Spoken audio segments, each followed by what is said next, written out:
Germany is set to impose stricter border controls with several neighbouring countries starting next week, following deadly migrant attacks that fueled far-right gains in recent state elections.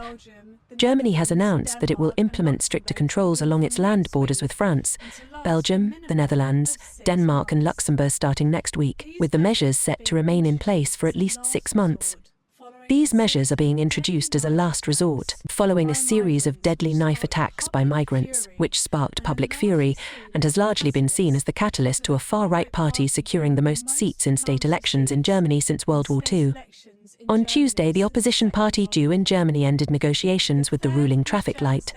coalition SPD Greens and FEP regarding migration controls, with DU leader Friedrich Merz suggesting that the government cannot agree on effective measures.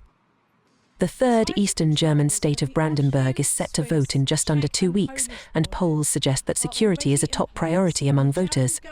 Tighter controls at the Austrian, Swiss, Czech and Polish borders are already in place, and the German government is hoping that by introducing these new, stricter measures it can continue to return thousands of migrants at the border.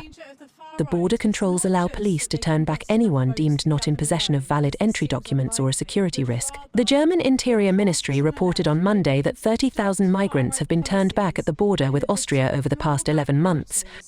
In August, the German government resumed deportations to Afghanistan for the first time since the Taliban took power in 2021, despite many refugees and asylum seekers having survived torture. An anti-migration mood has been building in Europe's strongest economy for the past 9 years after it took in around 1 million refugees fleeing war from countries such as Syria in 2015.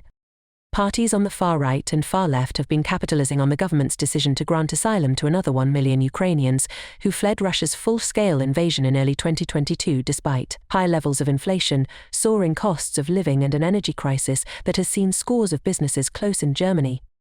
However, a recent study carried out by the German Economic Institute shows foreign workers generated euro 24.6 billion in revenue in the 5 East German states between 2018 to 2020.